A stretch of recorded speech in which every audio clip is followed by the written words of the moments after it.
Judaism is notoriously difficult to summarize. There is no single creed we recite. There is no fixed dogma that every Jew must accept without question. Our tradition is not built like that. It is built with elasticity, with interpretation, with argument, with renewal. Across the centuries, Jewish thinkers have put forth some of the most transformational ideas the world has ever seen. And yet, when we try to distill Judaism down to one defining principle, the task quickly becomes complex. Part of the challenge is that Judaism is not the legacy of a lone prophet or a single moment in history. It is the accumulated wisdom of generations of prophets, sages, poets, teachers, all adding their voice to the great and ongoing conversation. Still, many ask, what is the beating heart of Judaism? What single idea has sustained our people through millennia of wandering, exile, and regeneration? Well, some would say the clear answer is monotheism. In a world once dominated by many gods, the radical insistence on one, formless, transcendent, yet intimately in relationship with us, was revolutionary.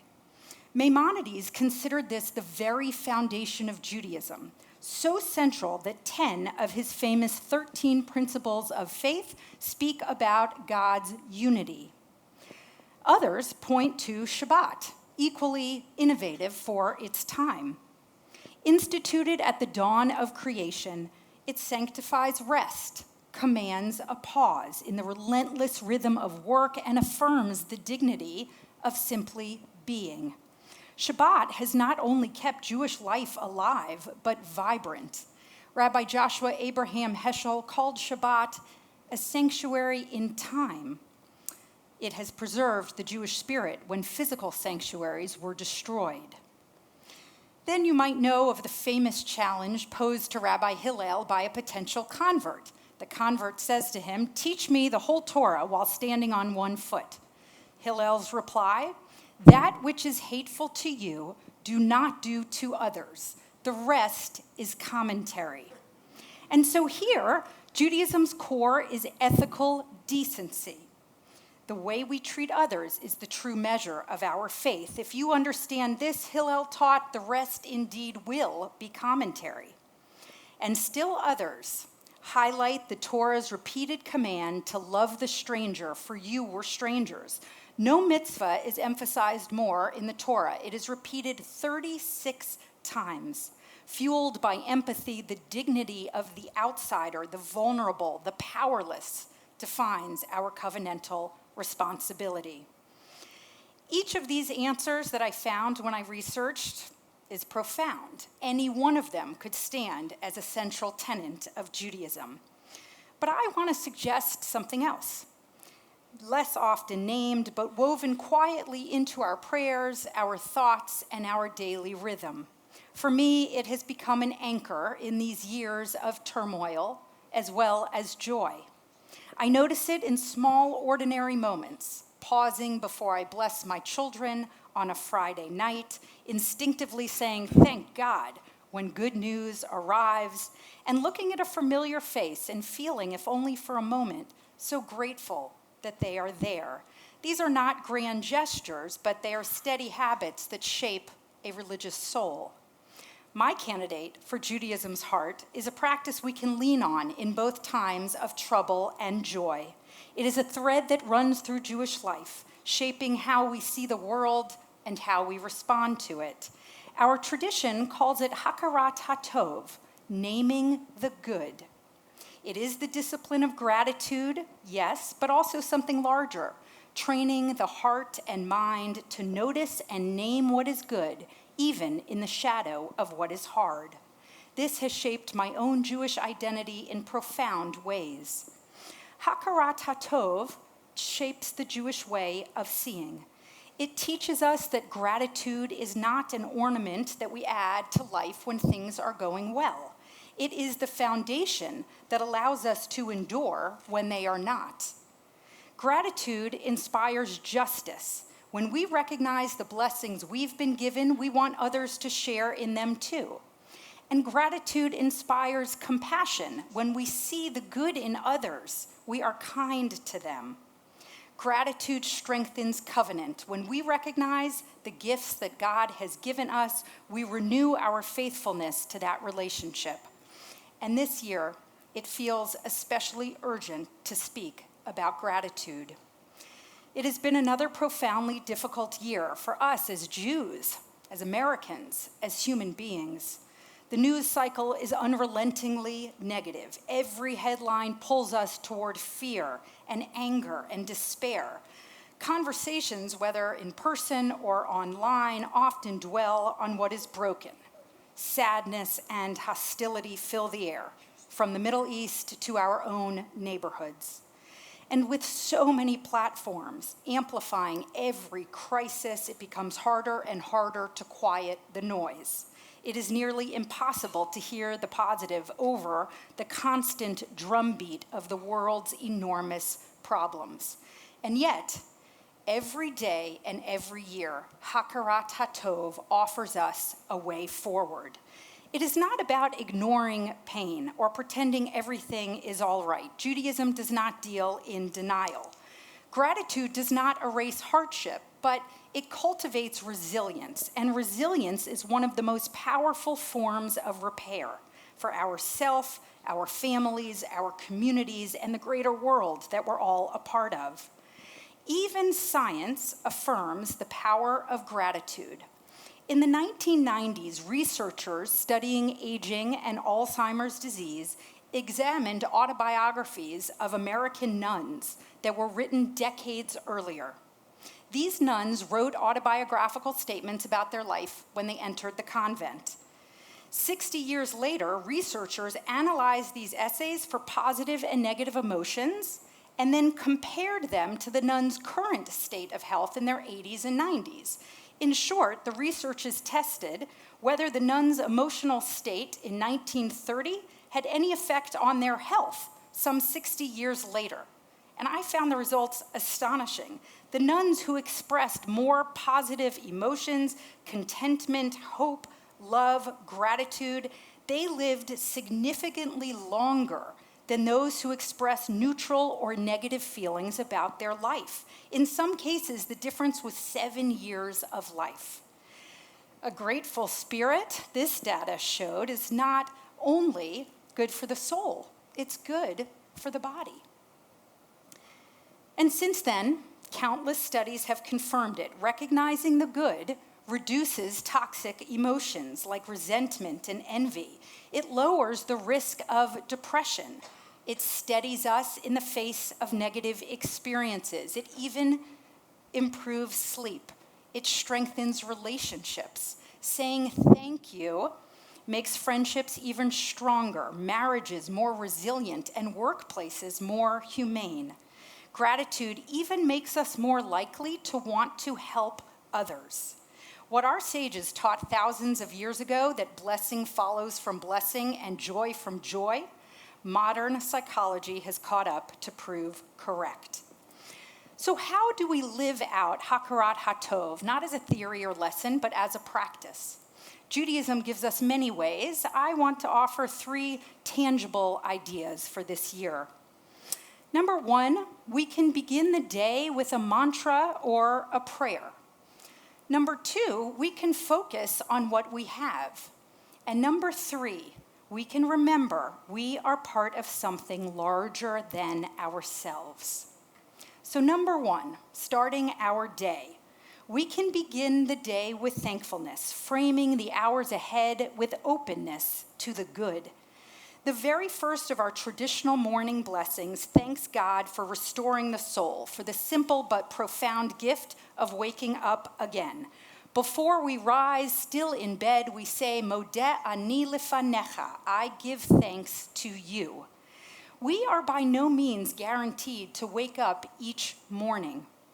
And so when we do, our tradition says the only fitting sentiment is thank you.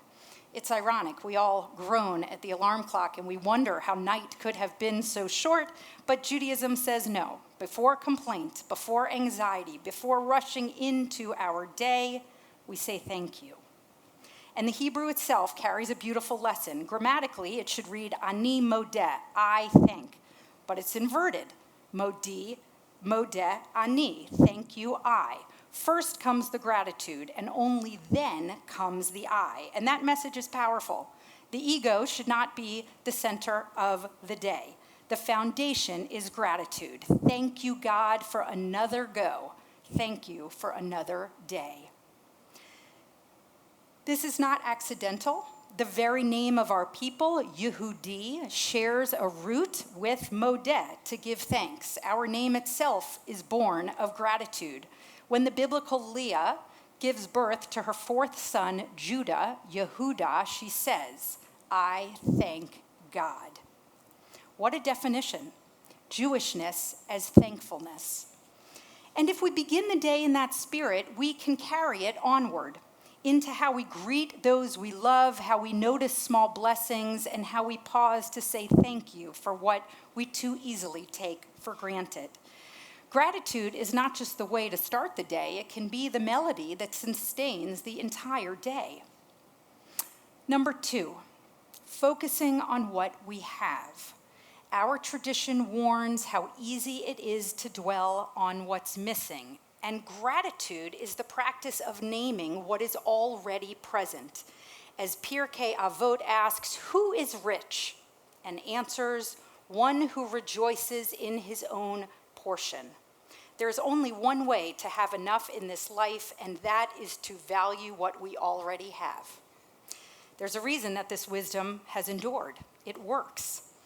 There's a classic Yiddish folktale about a man in a shtetl who lived in a cramped house with his wife and 7 children.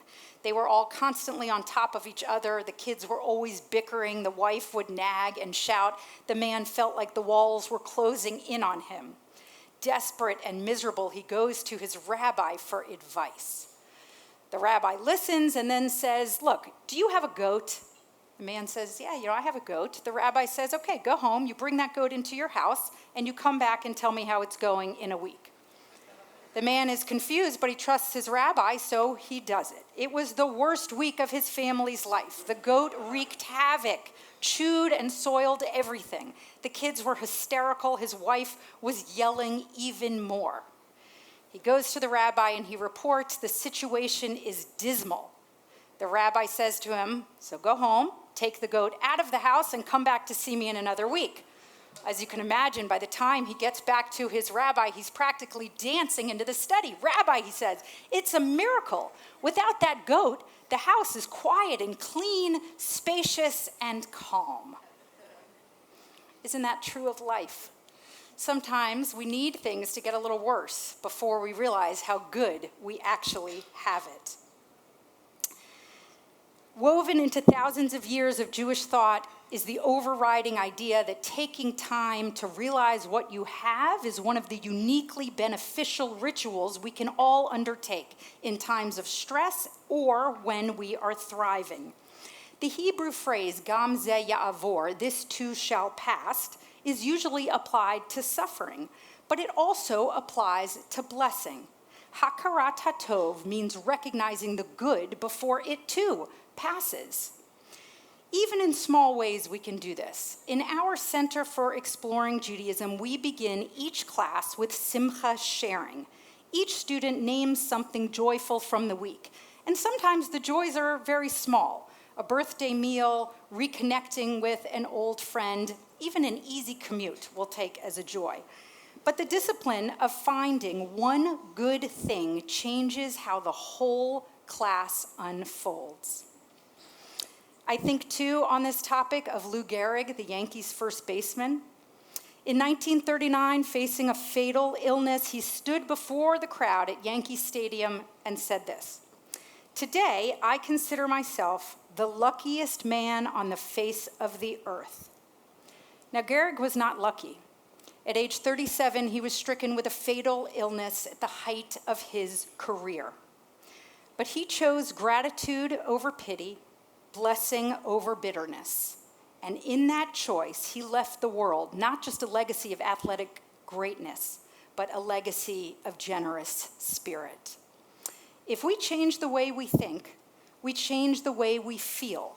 And if we change the way we feel, we change the way we live and how we will be remembered. Number 3, accepting that we are part of a bigger plan. Gratitude reminds us that we are not the sole author of our blessings. Nothing in life is owed to us, so everything is a gift in some way. Moses warned the Israelites of the spiritual danger in forgetting that truth.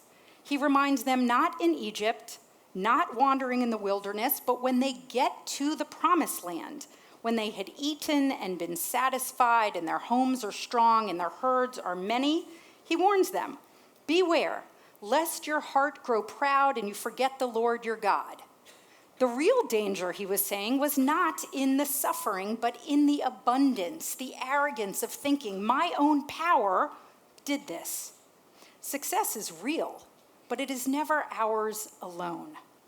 We see this in small ways every day, when a parent thanks a child, when we acknowledge the worker who serves our food, when an athlete or an award winner first thanks God and mentors before talking about themselves. Gratitude is how we resist the myth of self-sufficiency. It is how we remain grounded in humility and history. These 3 practices are not abstractions. In the last year, I have needed them more than ever. Gratitude has not erased the ongoing chaos of this world, but it has kept despair at bay. It has given me perspective to begin the day with thanks, to realize how much I still have, to remember I am part of a larger story. These are not small things. They can be lifelines. And so I return to where I began. The essence of Hakarat HaTov, and to me, the essence of Judaism, is recognizing the good, even when it would be easier not to. Gratitude anchors us in the conviction that alongside grief, there is still blessing. Alongside what has been taken, there is still what has been given.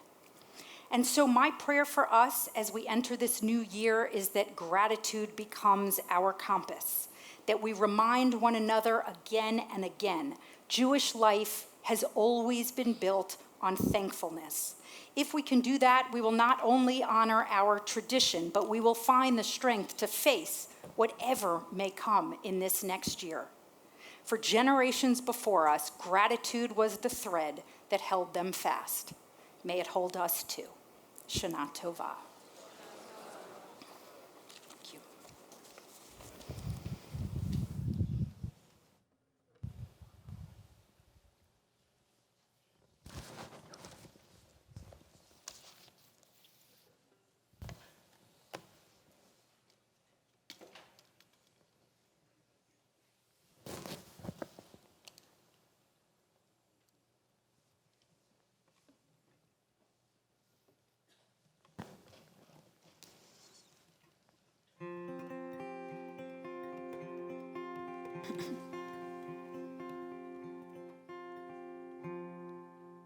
You turn my morning into dancing, so that my soul might sing to you, so that my soul sing to you, and it not be still. You turn my morning into dancing, so that my soul might sing to you, so that my soul sing to you, and it not be still. Oh God, my God, forever I will thank you. Oh God, my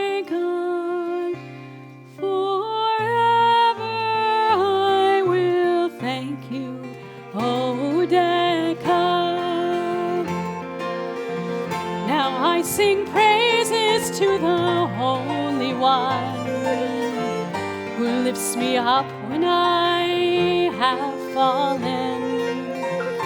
And I cry to you to heal me, and you have answered all my prayers.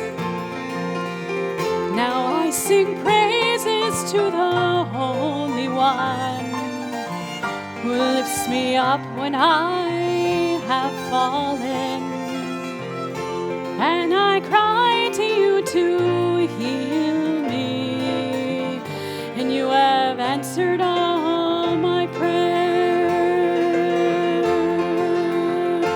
Oh God, my God, forever I will thank you. Oh God, my God, forever I will thank you. Oh Decca, I ask you to be gracious and hear me, Adonai.